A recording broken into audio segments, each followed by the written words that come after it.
خوش آمدید۔ آج ہم ایک بہت ہی دلچسپ کتاب پر بات کرنے والے ہیں، رائن ہالیڈے کی ایگو از دی اینمی۔ اس کتاب کا بنیادی خیال یعنی انا ہی دشمن ہے اس بات پر غور کرنے پر مجبور کرتا ہے کہ کہیں ہماری ترقی کی راہ میں سب سے بڑی رکاوٹ کوئی اور نہیں بلکہ ہم خود تو نہیں۔ تو کبھی سوچا ہے کہ زندگی میں جو سب سے بڑی دیواریں ہمارے سامنے کھڑی ہیں وہ باہر کی دنیا نے نہیں بلکہ ہمارے اپنے اندر سے ہی اٹھی ہیں؟ یہی وہ مرکزی خیال ہے جس کے گرد یہ پوری کتاب گھومتی ہے کہ انسان کا سب سے بڑا دشمن اکثر وہ خود ہوتا ہے، اس کی اپنی انا۔ تو پھر سوال یہ اٹھتا ہے کہ آخر یہ انا ہے کیا چیز؟ یہ کوئی بہت پیچیدہ نفسیاتی اصطلاح نہیں ہے جس کی کتاب بات کری ہے، بلکہ یہ ہماری شخصیت کا ایک خاص حصہ ہے جس سے ہمیں خبردار رہنے کی ضرورت ہے۔ چلیں اس کو ذرا سمجھتے ہیں۔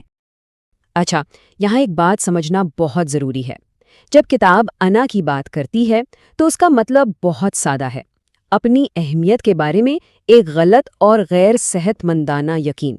سمجھے کہ یہ وہ تکبر ہے، وہ خود غرضی ہے جو انسان کو حقیقت سے بالکل کاٹ کر رکھ دیتی ہے۔ رین ہالیڈے نے اس انا کے ساتھ ہماری جنگ کو 3 حصوں میں تقسیم کیا ہے جو ہماری زندگی کے 3 اہم مرحلے ہیں۔ پہلا، جب ہم کچھ بننے کی خواہش کر رہے ہوتے ہیں۔ دوسرا، جب ہم وہ چیز حاصل کر لیتے ہیں یعنی کامیابی مل جاتی ہے۔ اور تیسرا، جب ہم گرتے ہیں یعنی ناکامی کا سامنا کرتے ہیں۔ اور دلچسپ بات یہ ہے کہ انا ان تینوں ہی مراحل میں ہم پر الگ الگ طریقوں سے وار کرتی ہے۔ تو آئیے سب سے پہلے بات کرتے ہیں پہلے مرحلے کی۔ جب ہم کسی سفر کا آغاز کرتے ہیں تو انا کیسے ایک خطرہ بن کر ہمارے سامنے آتی ہے؟ یہ جو بات ہے یہ بالکل دل پر لگتی ہے۔ شروع میں ہماری انا ہمیں اصل کام کرنے کے بجائے صرف دکھاوے پر اکساتی ہے۔ ہم یہ چاہتے ہیں کہ لوگ ہمیں بہت قابل سمجھیں بجائے اس کے کہ ہم واقعی قابل بننے پر محنت کریں۔ اور یہی انا کا سب سے بڑا فریب ہے۔ یہ ہمیں محنت اور سیکھنے کے صبر آزما راستے سے ہٹا کر صرف باتیں بنانے اور تعریفیں سمیٹنے کی طرف لے جاتی ہے۔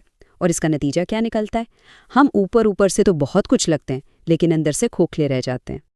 کیونکہ اصل عظمت کا راستہ دکھاوے سے نہیں بلکہ عاجزی اور سخت محنت سے ہی نکلتا ہے۔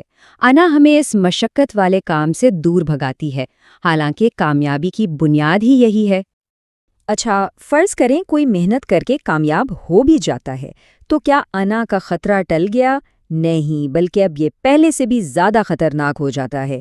یہ ہے کامیابی کا مرحلہ۔ دیکھیں، کامیابی کے بعد اعتماد کا آنا تو اچھی بات ہے، لیکن اعتماد اور انا یہ 2 بالکل مختلف چیزیں ہیں۔ اعتماد آپ کی محنت سے پیدا ہوتا ہے، حقیقت پر مبنی ہوتا ہے، آپ دوسروں کی رائے سننے تو تیار رہتے ہیں۔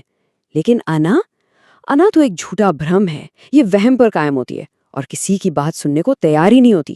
یہ ہر تنقید کے آگے دیوار بن کر کھڑی ہو جاتی ہے۔ جب ہم کامیاب ہو جاتے ہیں تو انا ہمیں یہ احساس دلاتی ہے کہ جیسے ہم ہر چیز کے حقدار ہیں۔ یہ حقیقت کو ہماری نظروں میں دھندلا دیتی ہے اور ہمیں یقین دلا دیتی ہے کہ ہم میں کوئی خامی ہو ہی نہیں سکتی، اور یہی وہ جال ہے جو بڑے بڑے لوگوں کے زوال کا باعث بنتا ہے۔ اور یہ بات اس خطرے کی جڑ تک پہنچتی ہے۔ جب انا یہ مان لیتی ہے کہ وہ سب کچھ جانتی ہے تو سیکھنے کا سارا عمل وہیں پر ختم ہو جاتا ہے، اور جس لمحے انسان سیکھنا چھوڑ دیتا ہے سمجھے کہ اسی لمحے اس کا زوال شروع ہو جاتا ہے۔ لیکن کامیابی ہمیشہ تو نہیں رہتی، زندگی میں اتار چڑھاؤ آتے رہتے ہیں۔ اب بات کرتے ہیں تیسرے مرحلے کی، جب ناکامی کا سامنا ہوتا ہے، اور دیکھتے ہیں کہ انا ان مشکل حالات کو کیسے مزید زہریلا بنا دیتی ہے۔ ناکامی اصل میں سیکھنے کا ایک بہت بڑا موقع ہوتی ہے، لیکن انا اس موقع کو ضائع کر دیتی ہے۔ یہ ہمیں اپنی غلطی ماننے ہی نہیں دیتی۔ اس کے بجائے ہم الزام دوسروں پر ڈالتے ہیں، حقیقت سے منہ موڑتے ہیں، اور اس طرح اپنے لیے واپسی کے سارے راستے خود ہی بند کر دیتے ہیں۔ اس کے بالکل برعکس عاجزی انسان کو مضبوط بناتی ہے۔ یہ ہمیں سکھاتی ہے کہ دوسروں کا برا رویہ اصل میں ہماری نہیں بلکہ ان کی اپنی شخصیت کی کمزوری دکھاتا ہے۔ جب یہ سوچ آ جائے تو ناکامی اور تنقید سے نمٹنا بہت آسان ہو جاتا ہے۔ تو اتنی ساری باتوں کے بعد سب سے اہم سوال یہ ہے کہ اس دشمن پر قابو پایا کیسے جائے؟ خوش قسمتی سے کتاب اس کے لیے کچھ بہت عملی حل بتاتی ہے۔ تو پھر حل کیا ہے؟ اس دشمن کو قابو میں کیسے رکھا جائے؟ کتاب ہمیں کچھ بہت ہی زبردست طریقے بتاتی ہے۔ سب سے پہلے تو عاجزی اپنائیں۔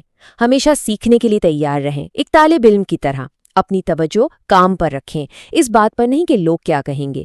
کسی بڑے مقصد کے لیے کام کریں، کیونکہ جب مقصد بڑا ہوتا ہے نا تو انا خود بخود چھوٹی ہو جاتی ہے۔ تنقید کو کھلے دل سے سنیں، حقیقت سے جڑے رہیں، اور ہاں، اپنا جائزہ لیتے رہیں۔ یہی وہ عادتیں ہیں جو اس انا کو اس کی اوقات میں رکھتی ہیں۔ اور اب آخر میں ایک سوال اپنے آپ سے پوچھنے کے لیے، زندگی کے ان تینوں مراحل میں خواہش، کامیابی اور ناکامی، کون سا وہ مرحلہ ہے جہاں انا سب سے زیادہ خطرناک دشمن بن کر سامنے آتی ہے؟ اس سوال پر غور کرنا شاید خود کو سمجھنے کی طرف پہلا قدم ہے۔